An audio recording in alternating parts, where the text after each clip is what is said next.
રાધનપુર તાલુકાના ગ્રામ્ય વિસ્તારમાં જેમાં એક જ ગામની વાત કરીએ તો 1.5 કરોડનું કૌભાંડ સામે આવ્યું હોય તેવા આક્ષેપ કરવામાં આવી રહ્યા છે।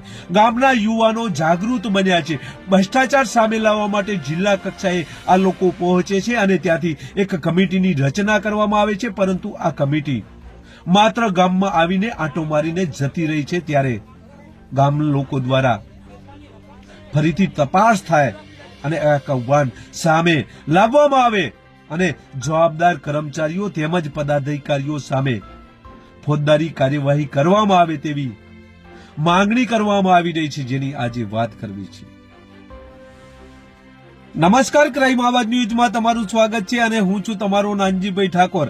આમ તો સમગ્ર ભારતભરના જે ગ્રામ્ય વિસ્તાર છે, આ તમામ ગ્રામ્ય વિસ્તારમાં પ્રાથમિક સુવિધાઓ મળી રહે, રોડ રસ્તાઓ, પાણી પીવાની સુવિધાઓ અને ગટરની સુવિધાઓ મળી રહે તે માટે સરકાર દ્વારા કરોડો રૂપિયા ખર્ચ કરવામાં આવે છે, પરંતુ આ કરોડો રૂપિયા જ્યારે ગાયબ થઈ જતા હોય ત્યારે ગામ લોકો સામે આપતા હોય છે। આવો જ બનાવ રાધનપુર તાલુકામાં જોવા મળી રહ્યો છે। રાધનપુર તાલુકાના પ્રેમનગર ગામમાં એક નહીં પરંતુ 1.5 કરોડનો ભ્રષ્ટાચાર થયો છે। આ 1.5 કરોડ રૂપિયા ગયા ક્યાં? ગામ લોકોની રજૂઆત છે, ગામના યુવાનો છે, એ યુવાનો પ્રથમ તો આરટીઆઈ માંગે છે અને આરટીઆઈમાં આ કૌભાંડ સામે આવે છે। આક્ષેપિત આ યુવાનો કહી રહ્યા છે કે 1.5 કરોડના જે કામો છે, આ કામો ગામમાં થયા નથી, જૂના કામો બતાવવામાં આવ્યા છે અને તેના બિલ ઉપાડી લેવામાં આવ્યા છે। સફાઈની પણ કામગીરી કરવામાં આવતી નથી અને આ બિલો ઉપાડી લેવામાં આવે છે। ગામના સરપંચ અને મિલાપીપણા જે તલાટી હોય કે પછી તાલુકા વિકાસ અધિકારીના બાંધકામ શાખાના કર્મચારીઓ હોય, આ તમામ કર્મચારીઓ સાથે મળી અને કૌભાંડ આચર્યું હોવાની આ ફરિયાદ લઈને આ યુવાન જિલ્લા કક્ષાએ જાય છે। ત્યાં એક કમિટી નીમવામાં આવે છે અને આ કમિટી પ્રેમનગર ગામમાં પહોંચે છે। પ્રેમનગર ગામમાં જ્યારે આ કમિટી પહોંચે છે ત્યારે આ યુવાનો જેણે આક્ષેપ કર્યા છે એ યુવાન આ કમિટીને આ કામો ચેક કરવાનું કહે છે, પરંતુ આ કમિટી કામ ચેક કરતી નથી અને માત્ર ને માત્ર આ ગામને જોઈને ત્યાંથી નીકળી જાય છે। ત્યારે આ યુવાન આક્ષેપ કરી રહ્યો છે। આ યુવાન કમિટી સામે પણ આક્ષેપ કરવામાં આવી રહ્યા છે। આ સાચા આક્ષેપ હોય તેવું જોવા મળી રહ્યું છે। પ્રથમ આ યુવાનને સાંભળીએ, ત્યારબાદ ચર્ચા કરીએ। કરેલી હતી એમાં ગામના વિકાસના કામમાં લગભગ 1.5 કરોડ સમથિંગનું કૌભાંડ થયેલું હતું। એના માટે તપાસ સમિતિ આવેલી હતી, પણ તપાસ સમિતિએ જે અમને જેવો જોવે એવો રિસ્પોન્સ આપ્યો નથી અને તપાસ સમિતિ ખાલી એક લોલીપોપની સમાન આવી અને ખાલી અમને આટલા માણસો અહીંયા ખાલી પોતાનો બધા કામ ધંધાઓ છોડી અને અહીંયા આગળ ઉભા છે, પણ બધા છતાં એ લોકો કોઈ ઓબ્ઝર્વેશન કર્યું નથી અને ડાયરેક્ટ ઓબ્ઝર્વેશન કર્યા વગર ખાલી ગામમાં આંટો મારી અને જોઈને નીકળી ગયા છે। તમે કેવા પ્રકારના કામોમાં ભ્રષ્ટાચાર થયો તેવી માગણી આઈટીઆઈમાં કરી? મેં સાહેબ ગામના અંદર જો આજ દિવસ સુધી ગામના આટલા લોકો અહીંયા તમારી સાક્ષીમાં હાજરી છે, પણ જ્યારે સફાઈનું આજ દિવસ સુધી 0% આ ગામની સફાઈ છે। ગામનું બોર્ડ પણ દેખાતું નથી, એકદમ 0% સાફ સફાઈનું છે। ગટરની લાઈનમાં જુઓ તો એટલો મોટો ભ્રષ્ટાચાર છે, પેવર બ્લોકમાં જુઓ તો એટલો મોટો ભ્રષ્ટાચાર છે અને જે જૂના કામો હતા એ કામોને રિપીટ કરી અને એની અંદરથી પૈસા ઉપાડેલા છે અને એવી રીતે દર્શાવી અને પૈસા ઉપાડેલા છે। જે વિકાસના કાર્યો ખરેખર થવા જોઈએ એની સમયે અમારા ગામમાં એકદમ 0% નું કામ છે। તો તમારી માગણીઓ શું? અમારું માગણી સાહેબ એક જ છે કે આ સરપંચને અમે બહુ રજૂઆતો કરી, તાલુકામાં જિલ્લામાં બધે રજૂઆતો કરી, પણ જાણે બધા અધિકારીઓ આ તંત્રની અંદર સંડોવાયેલા હોય એવું લાગે છે। અમને વારંવાર અધિકારીઓનું પ્રેશર આવ્યું, જે રિટાયર્ડ જે અહીંથી અધિકારીઓ જે બીજી જગ્યાએ જતા રહ્યા એ લોકોએ અમને ઓફર આપી કે તમારે શું જોવે છે, કેટલા પૈસા જોવે છે, આવી અમને ઓફર આપી, પણ સાહેબ અમે અમારા આરટીઆઈ કરી છે, મેં મારા ખિસ્સા ભરવા માટે કે અમે યુવાનોએ ખિસ્સા ભરવા માટે નથી કરી, એ ગામના હક અને અધિકાર માટેની આરટીઆઈ કરેલી છે સાહેબ।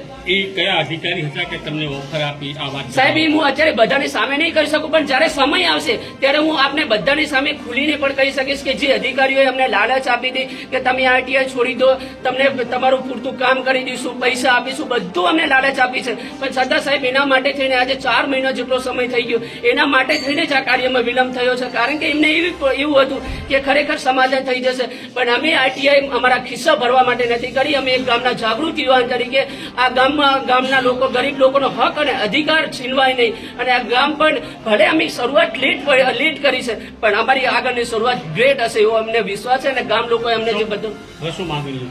અમારી માગણી એક જ છે કે જે સરપંચને જે પોતાના યુવાનો થકી, જે ગામના આગેવાનો થકી જે સરપંચને ચૂંટ્યો, ખરેખર એને વિકાસલક્ષી જે કાર્ય કરવા જોઈએ એને વિકાસલક્ષી એક પણ કાર્ય કર્યું નથી. આજે યુવાનો રજડી રહ્યા છે, આગેવાનો રજડી રહ્યા છે. ઘણા લોકોએ પોતાના એક દીકરા સમાન તરીકે એમને ચૂંટ્યા, ત્યારે ઘણી બધી આશા અને અપેક્ષાઓ હતી, એની અમે એકદમ 0% કાર્ય કર્યું છે. તો અમારી એક જ સરકારશ્રીને વિનંતી છે કે ખરેખર આવા લોકોને જો તમે પદ ઉપરથી નહીં હટાવો તો આ ગામમાં ખરેખર આ ગામ દેવામાં ડૂબી જશે. આ ગામમાં જે વિકાસ થવાની જગ્યાએ આ ગામ બહુ નીચે દબાઈ જશે. તો મારી વિનંતી છે કે આવા લોકોને તાત્કાલિક સસ્પેન્ડ કરવા જોઈએ. શું નામ તમારું? મારું નામ ઠાકોર ભરતભાઈ બાબુ. યુવકનું કહેવું છે કે 1.5 કરોડનું કૌભાંડ થયું છે.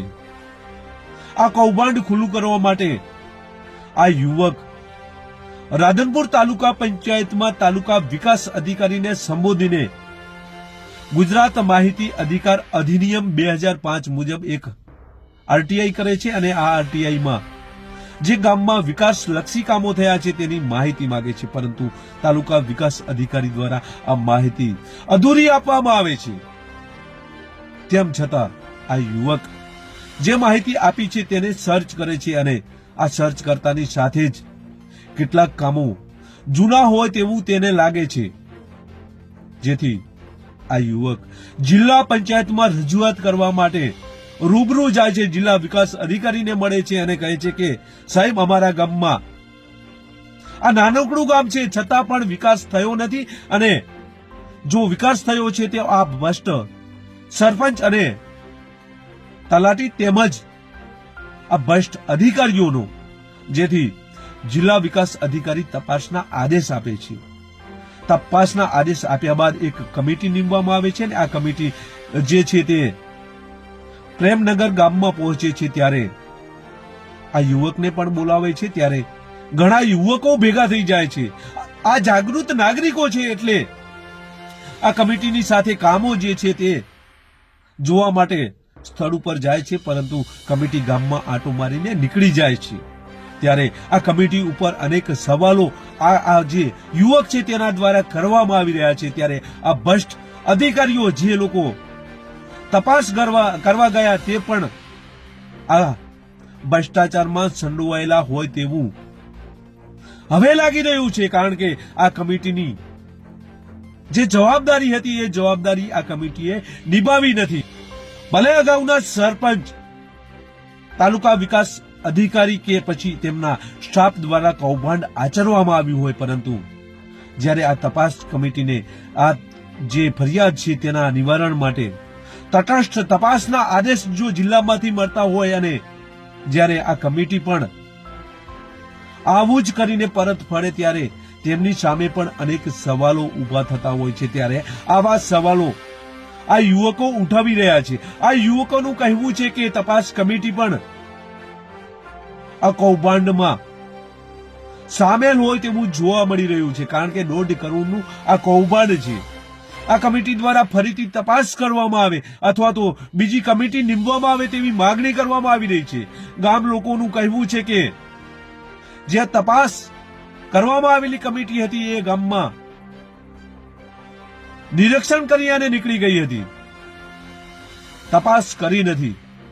ત્યારે આ બાબતે જિલ્લા વિકાસ અધિકારી દ્વારા તટસ્થ બીજી કમિટી નીમવામાં આવે તેવી લોકમાંગ છે. તેમજ આ ગામમાં જો 1.5 કરોડનો ભ્રષ્ટાચાર થયો હોય અથવા તો જૂના કામો નવામાં બતાવી જો બિલો ઉપાડી લીધા હોય તો આ તમામ જવાબદાર કર્મચારીઓ સામે ફોજદારી ફરિયાદ થવી પણ જરૂરી છે. ત્યારે જોઈએ આવનાર સમયમાં જિલ્લા વિકાસ અધિકારી કેવા પ્રકારની કાર્યવાહી કરે છે. બસ એ જ. જો તમે અમારી ચેનલમાં નવા છો અને આવા જ લેટેસ્ટ ન્યૂઝ જોવા માંગો છો તો અમારી ચેનલને અત્યારે જ સબસ્ક્રાઇબ કરો, જેથી આવનાર લેટેસ્ટ ન્યૂઝ તમારા સુધી પહોંચી શકે. નમસ્કાર.